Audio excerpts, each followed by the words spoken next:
What do you mean you don't have hot sauce? This is Texas. We put Tabasco on cornflakes. You can play it safe if you want to, but you gotta risk it to get that biscuit. When it comes to business, you gotta look out for the cookout. That's how we do it in Texas. What do you mean my accent is too southern? Well, we're fixing to get it on Solve for X.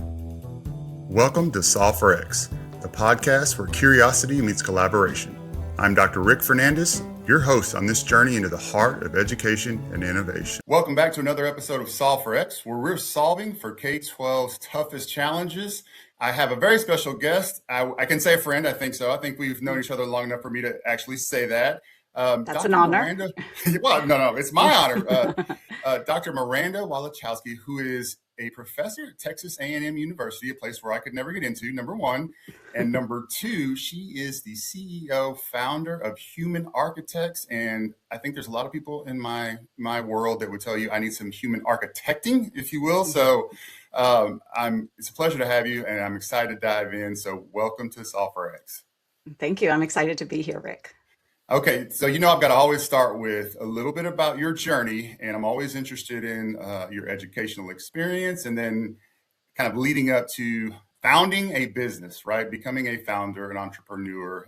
If you'll just kind of give us a little brief history.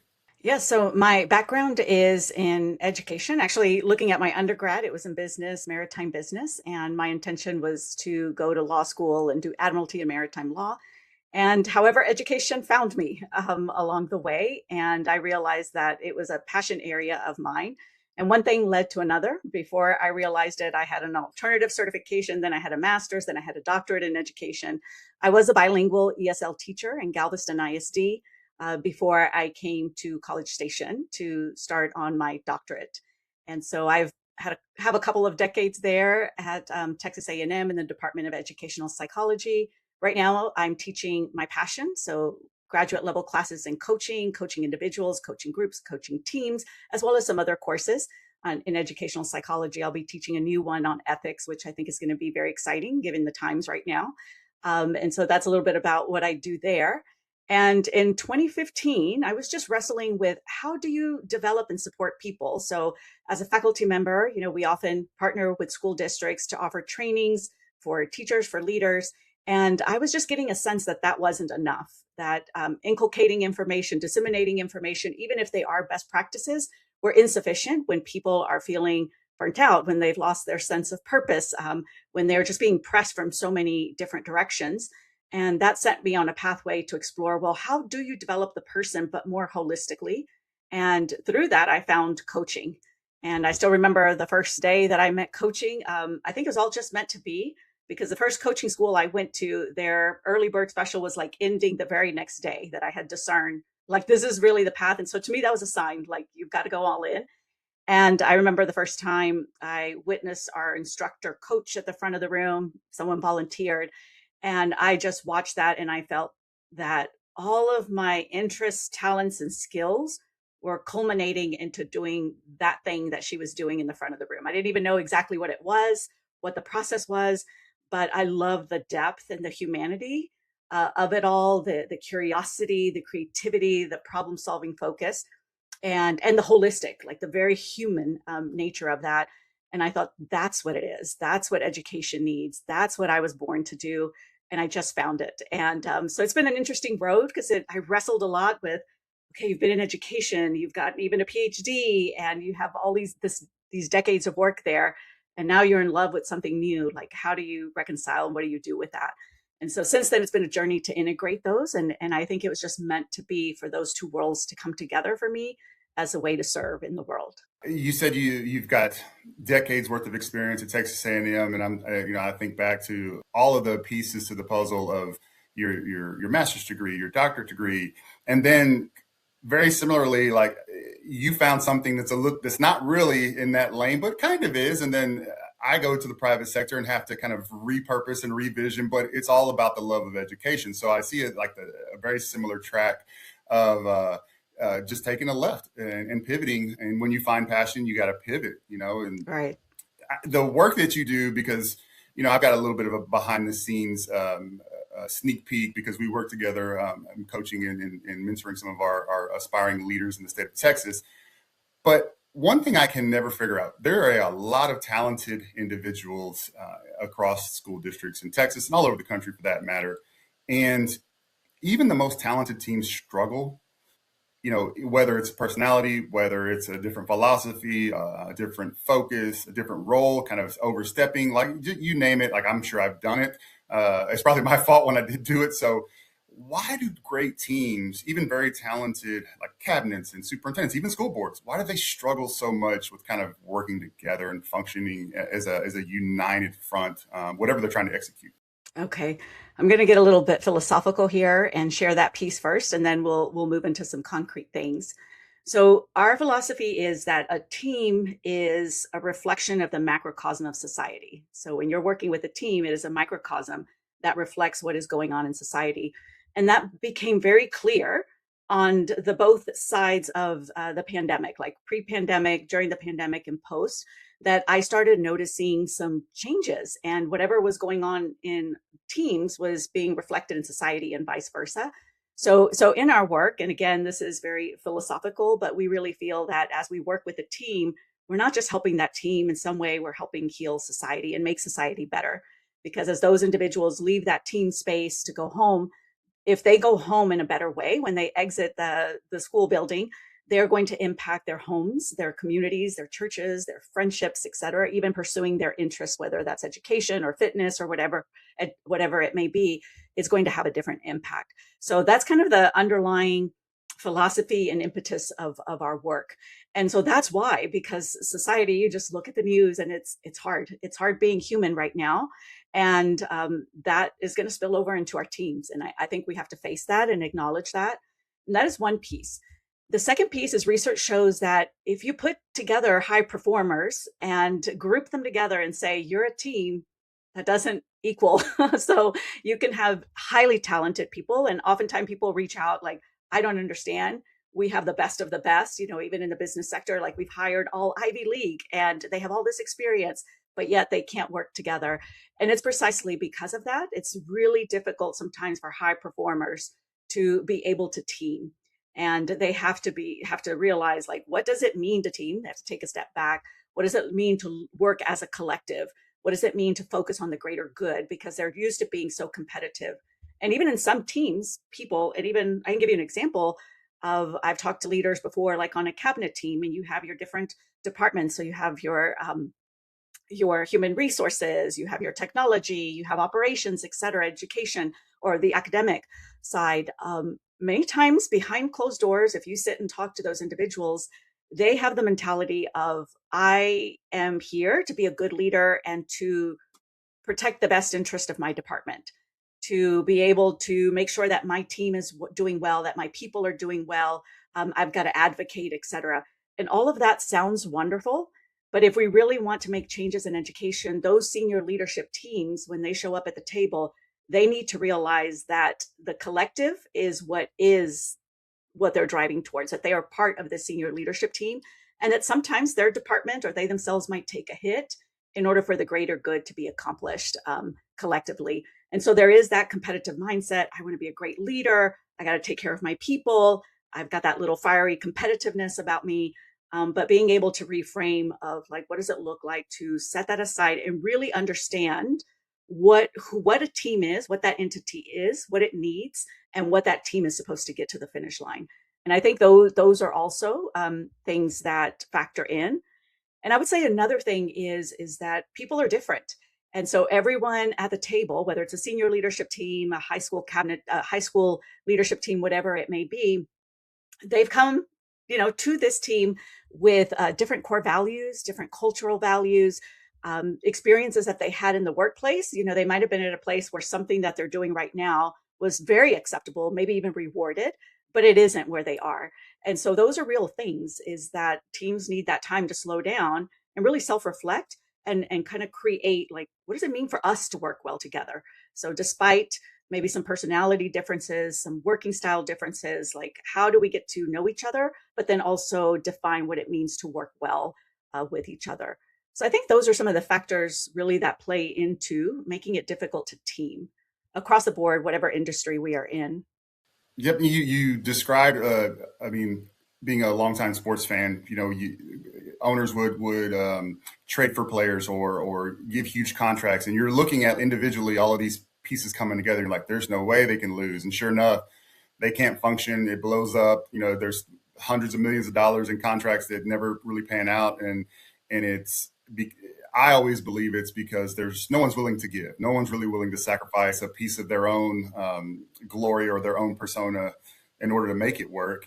And it's kind of sound like exactly what you were describing, that there's got to be a focus on the whole instead of whatever my personal stake in it is. So that's how that resonates with me. The one thing I always look at or try to figure out is, what are the indicators? Like, how do I know, all right, this is going off the rails or we're misaligned? Because sometimes it can really, hide beneath the surface and you think things are fine, particularly if you're the leader, if you're the superintendent and people are moving and everything's going fast, you can lose track of kind of how well your team is functioning. So what are some of the indicators that kind of tip you off as, all right, probably need to have some discussions or start figuring out how do we work through some things?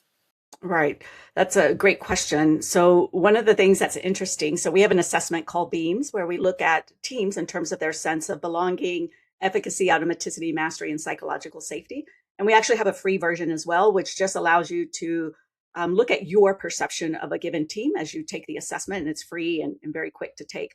But as we look at those data, one of the interesting patterns is that we are often, I would say 90 to 95% seeing that the leader of the team rates everything higher than the other members of the team.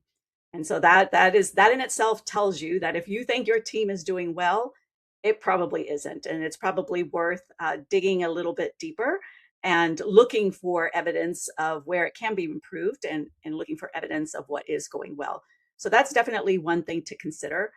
Another thing that we've noticed as well, especially working with education teams, is that the people around you are the mirrors for that.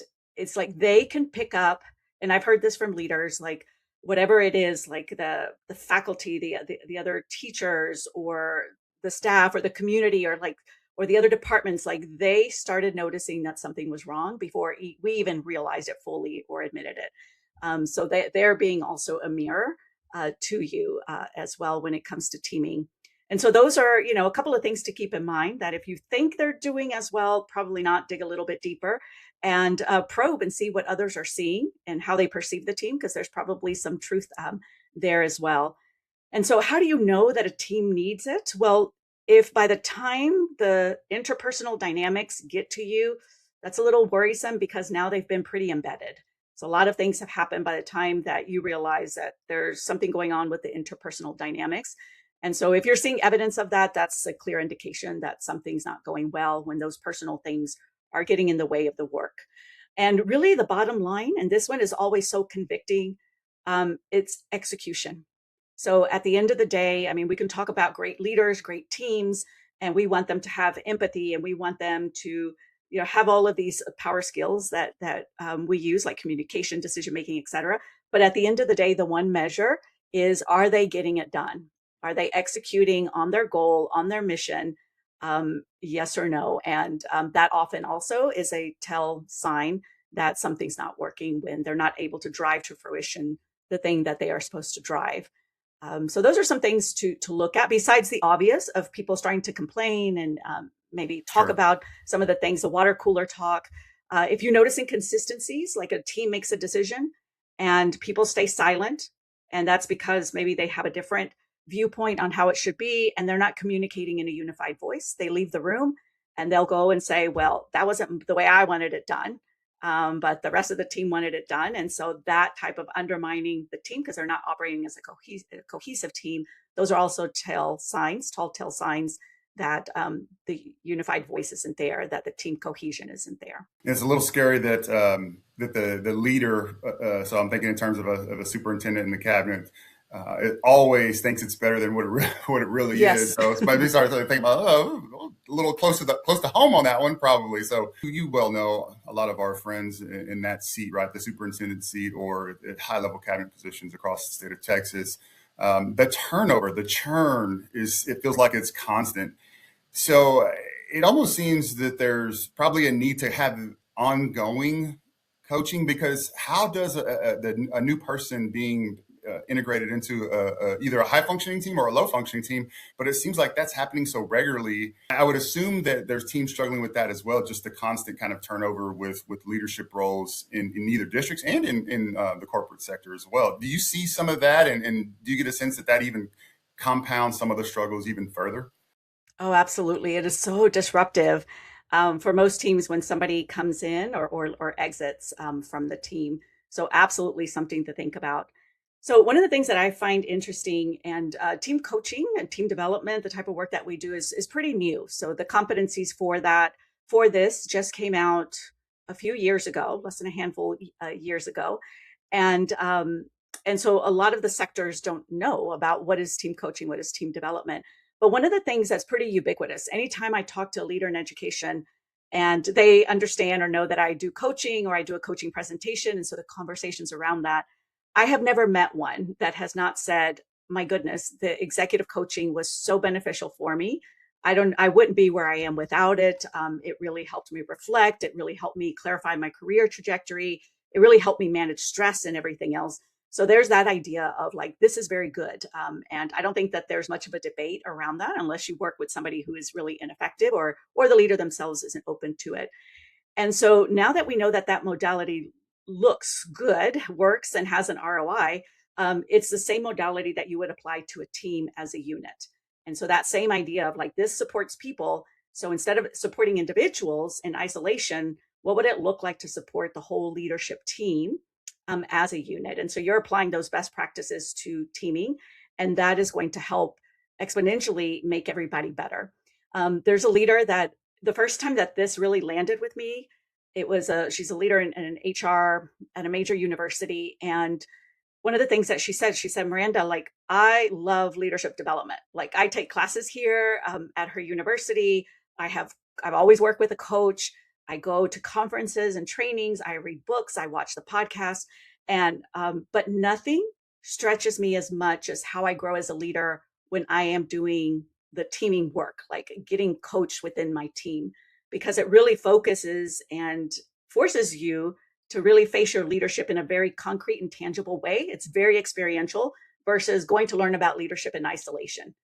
And so you're doing it like right there. And then I think it's a little bit like my sport. So I compete in powerlifting, and a lot of sports, you train a certain way, and you're in the room doing, in the gym doing conditioning and strength training, et cetera.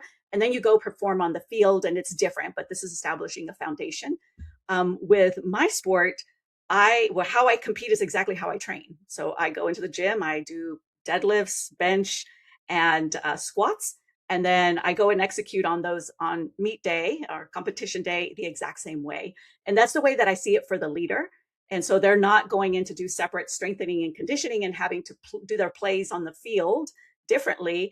Team coaching is training them in a very experiential, very much contextually based setting, that the training can't be distinguished from where they need to perform. Does that make sense? Yeah, no, absolutely, absolutely. You're trying to mimic the setting to the highest degree that you possibly can, right? Because if the practice is representative of the game, the meet, what have you, then the better off your chances are going to be for the performance that you want. So yeah, that was always coaches used to say, I try to make practice harder than what you're going to see in the game. So when we get to the game, there's no fear about being able to execute whatever the strategy is.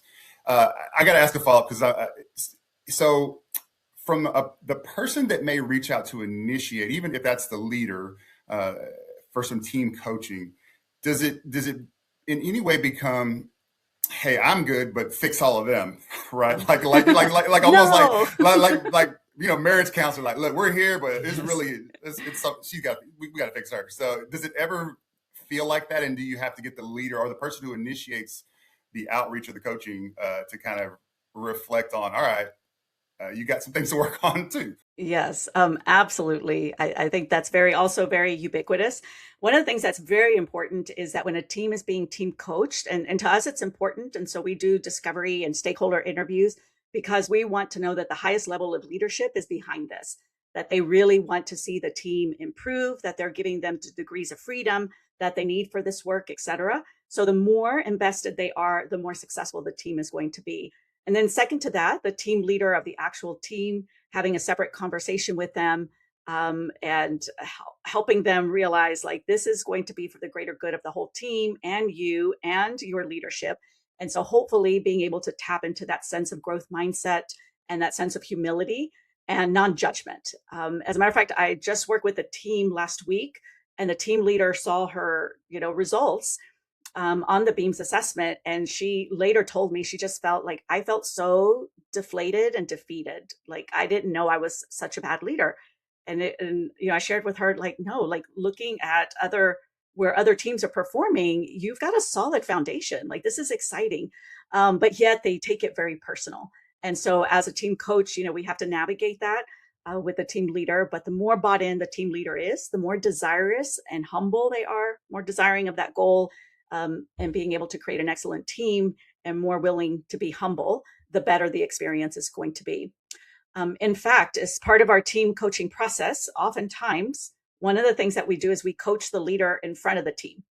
And so we'll have a separate conversation with the leader.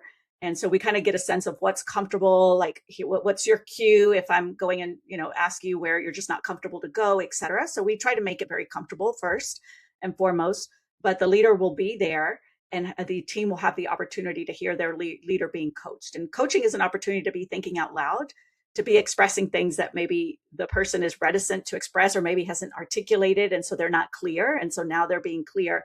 And it's a really powerful experience for for that team to be able to see the leader coached as well. Interesting. So they got to be a little bit vulnerable to slide into that space, which sometimes can be difficult. I would guess that if we polled the superintendents and the cabinet leadership across the nation, most of them, I'm going to say 97%, would report that they have a good understanding of leadership, of their leadership style, how effective they are, how effective their teams are, because they're inundated with leadership training of all different sorts, right? How does a leader assess, okay, we can do, like, yeah, there's some issues, but we can handle this internally because we're all very competent people and we've seen some ways to work together and to coach, versus being aware enough to say, okay, we need some outside help, outside perspective to kind of get us over the hump. So can you be too close to it to realize like we really need help? I mean, what's your experience in terms of being able to self-diagnose that they need help? Right. That's a great question. So with that, I mean, ideally, we would want an organization to have a culture of team coaching and team effectiveness. And we do have a program that aims to do that, to scale that across districts for all of the campuses and the departmental teams. And that would be the ideal, where they have that common language. So there's certain things that we help, like, for example, creating a team charter. So research shows that 60% of your team's ability to be effective is just going to be, do they have things written down? These certain elements that are important, their team charter with their clarity, their working agreements, those are huge. Their goals, their metrics, what are the team's core values that you're operating from? What are everybody else's core values? We don't talk about roles and responsibilities. That's a little antiquated. And what we talk about is looking at what is each person on the team supposed to drive to the finish line. At the end of the day, no matter what, you are in charge of driving that to the finish line. And there's metrics and accountability around that. What is ultimately the impact that you're supposed to make? What does that look like? Let's articulate that. And then how do you contribute to the success of the other team members and the initiatives that they're driving forward? So getting very clear on those three pieces. It's always fun to do that. Sometimes it's as simple as post-it things, around the wall, and people are able to go around and write what they think each of the roles, like if it's a cabinet team, what they think each of those leaders is supposed to have as their IDC. And then the leader gets to articulate their own. And then we look at the mismatch or where there is congruence, really helpful there. So those are the types of activities that we know research shows if you have this foundation, a lot of problems are just going to go away by themselves. And so then only the real challenging things are going to surface, and we could deal with those because it's fewer of them. They might be deeper and they might be more challenging, but there's going to be fewer and it's going to be manageable. So I think that's one of the things that's important. I know we've had people hire us and they'll say, like, when are you going to go in for that difficult conversation and mediate and get all of this going? but it is a dance. It's a process. Like we've got to put some of these foundations in place precisely so that we have a strong foundation to work from. So that's going to be real critical. My vision is for a district to just have this. It's so ubiquitous that we have this team charter, these certain ways of working as a team across the board. So if an AP gets promoted from this campus to the high school campus, the onboarding time is very minimal because they're speaking the same language. They know what to expect, and how to integrate with the team. So that's going to be very important. Now we come to the personal side and the interpersonal dynamics of the team. And that's where it could be challenging to do this internally. And before I go there, let me also talk about there's a difference between managing process and being able to be in the work. It's really hard to do both. And so I'll just give you another sports related type of analogy here. If I had to do my own program for what I'm supposed to do in the gym or walk into the gym and figuring out what should I be doing today? What do my numbers look like? Am I on track, etc.? It would be atrocious because a lot of my cognitive energy would be going to that and second guessing myself, etc. Whereas I have a coach who just writes my program. I send her my videos. I send her comments. I let her do the process. And so I can save all of my energy for like being focused and being able to perform and train as best as I can. And so there's also that to consider. Sure, you could do lots of pieces and we want autonomy eventually, but sometimes it's hard to be really in the work while you're trying to manage the flow and move it along. I would guess that a lot of, very competent, high flying leaders are trying to do both, right? They've got control over let's just say like your HR example, they've got the workflow control over the entire HR department. So they have to manage that. They have to optimize that to the best of their ability. And then they've also got to figure out, okay, what am I, supposed to be doing as a part as a worker within this process? How do I do my work to help everybody else do their work, and so that we get the best candidates for our organization? So no, it absolutely makes perfect sense. I would be curious to know how many people are willing to relinquish that, that's not an easy thing, particularly if it's your profession. Hard to relinquish some of those things and offload to somebody that's maybe a little bit more focused or to free your own self up. So right. It makes perfect sense. It's just, again, I'm sitting here thinking, it's like, it's a little cose to home too. So right. Me think about some of the things that my own leadership style or what have you. Where does it go wrong? If it's going to go wrong, where does it go wrong? Is there a couple of early signs that all right, this is probably where they're going to stumble? So you're kind of on the lookout and helping them navigate some of those early pitfalls. Yes. So a couple of things there. First, managing the interpersonal dynamics. So that needs to be in place in order for the team to do well. Like if you don't have psychological safety, everything is going to be just a futile attempt. You are throwing resources, time, and energy at something that just isn't going to work. And so it's really important to deal also with those interpersonal dynamics. And sometimes that's hard to do internally. And I can give you examples. It was actually when I was pretty new to this work, and we had a community college in the Northeast reach out, and they were having some challenges, and there was a lot of interpersonal dynamics. There was lawyers involved, there was the union involved, people were not getting along. I just can't even begin to describe. I remember the first day we arrived there, somebody walked into the room and he just like threw his backpack across the table. Like, why do we even have to be here? And they were actually challenging me the whole time. Like, I think their goal was, I don't know, they were really angry. I guess they wanted to run me off or something. And I don't know what the goal there was, or a lot of projection. And I remember just saying, okay, let's take a pause. And I have 3 questions for you and I need an answer. And then before we continue to move forward. And I think my 3 questions were, do you want your circumstances to get better? Yes or no? And so I waited for everybody to answer, and they all said yes. And then I said, okay, number 2, are you willing to do your part to make these circumstances better for yourself, for your department, et cetera?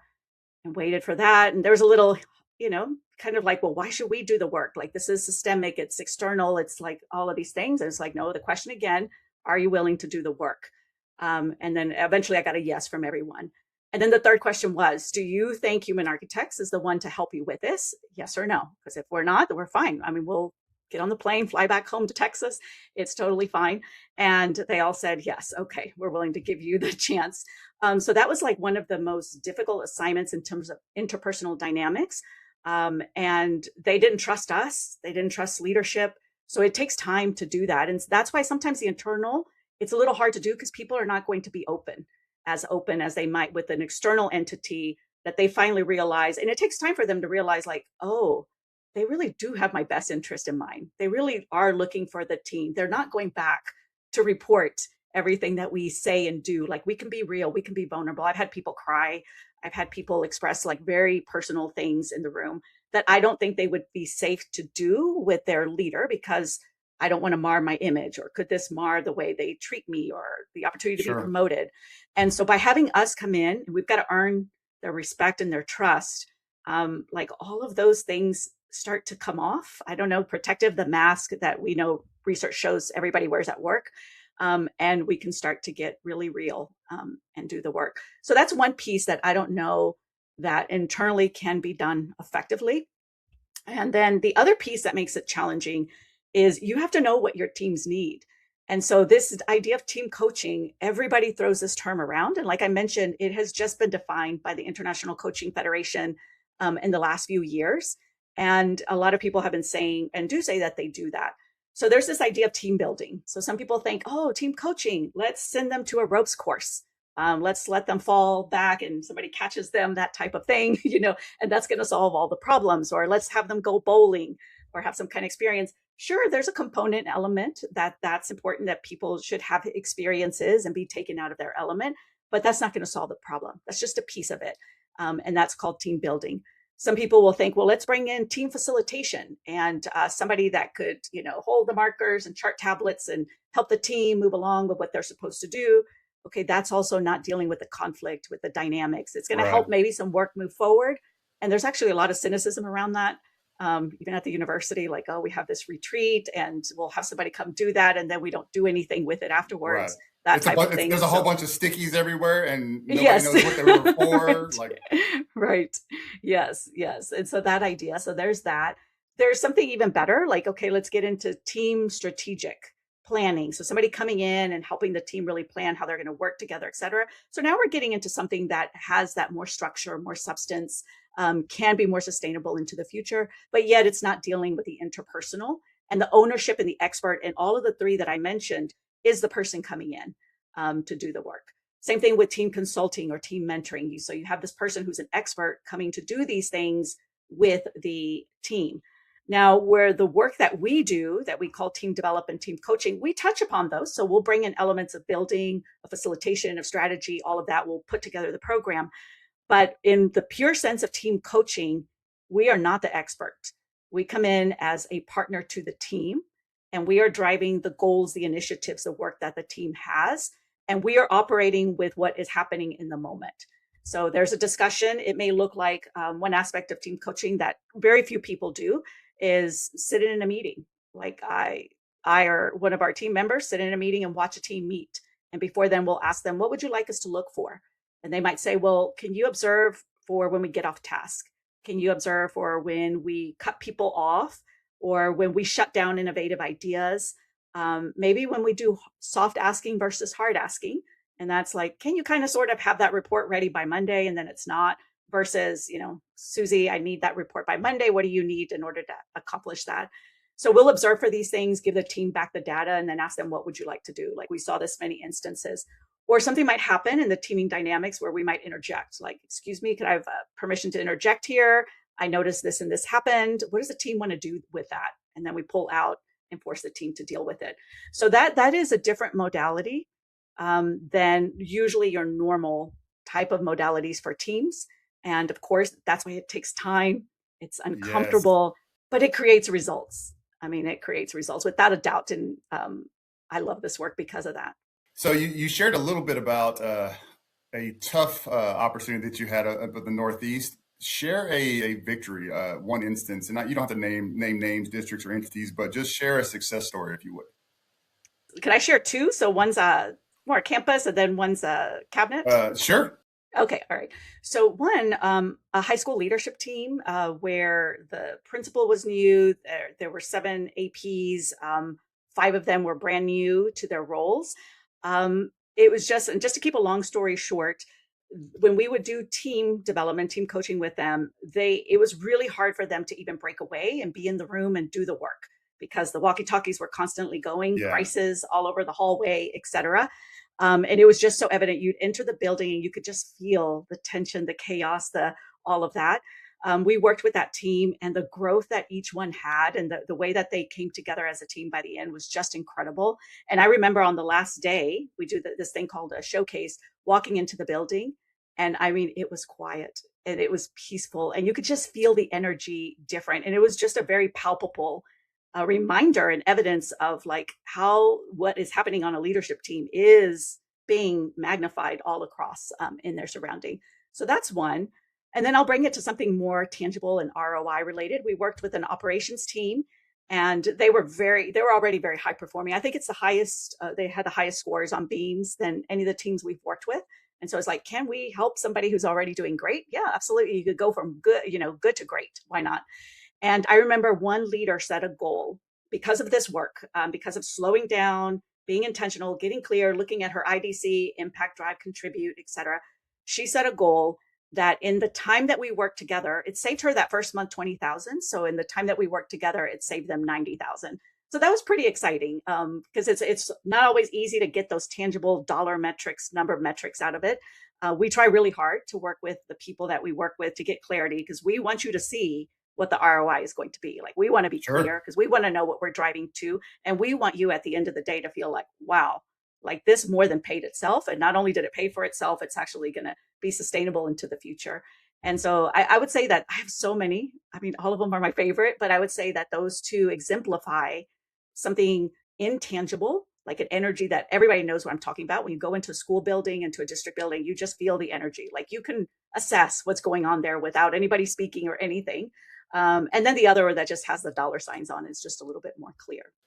Give one nugget to consider. If you're a leader out there and you're thinking, all right, how do I gauge if we need support, if we could use the services of human architects? What's one thing, like, as you walk into your next meeting or your next team interaction, just look at this. Is there one nugget that you could share with the leaders to kind of just give them maybe I need to think about some team coaching?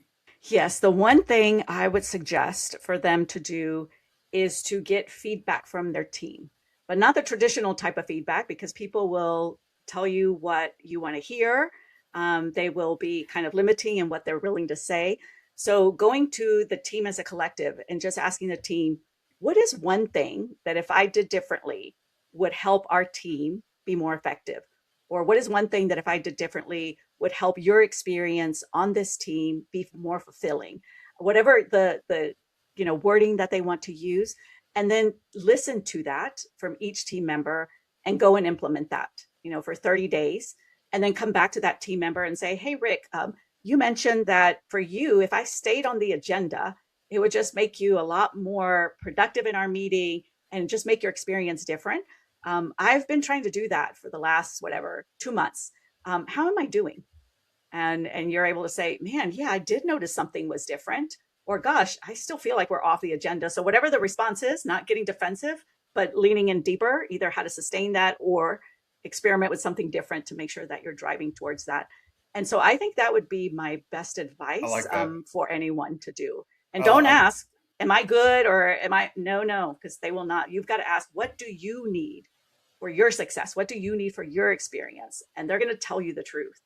And you got to be humble about it and not defensive, not, well, if you did this, no, it's got to be like, thank you so much. Well, I felt like, man, stay on the agenda. Like she's taking a shot at me right there. She knows me too well. Like, hey, stay focused, stay focused. No, I think that's great advice. And the best thing about any type of feedback or survey is like somebody can see actions being taken to implement or to make that feedback come alive. I think that's absolutely great advice. So if a school district, if an entity, a university, a business wants to get in contact with human architects and talk about services and next steps, how do they do that? What's the best way to reach out to you? Mhm. Yeah, we have a unique process because we offer a satisfaction guarantee in our work. Like if we don't get the results that we articulated and are driving towards, we stay and we make it right.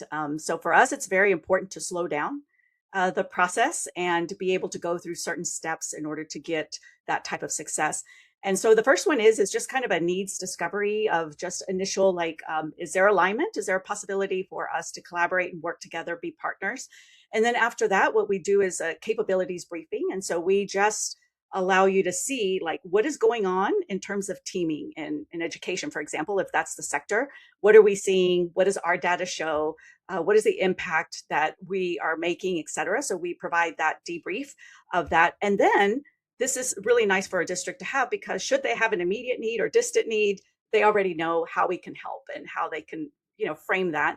And then if they're interested in moving forward, then we would go into an actual needs discovery and we do co-create. And so that means that we're not going to put the burden on the district, but we want to make sure that what the intervention, we'll just call it an intervention that we're designing, is going to be an absolute perfect fit for their environment, their needs, and what they have going on, not just another add-on.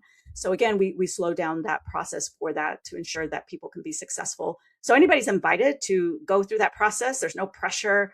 We're not going to follow up with you and keep asking questions, like, are you ready to move forward and et cetera? Like, we just want you to know what we do, should you have an immediate or distant need. And then the other piece, I try to be active on LinkedIn so that I can be found there. And so oftentimes I'll post things about the work that we're doing or things on teaming.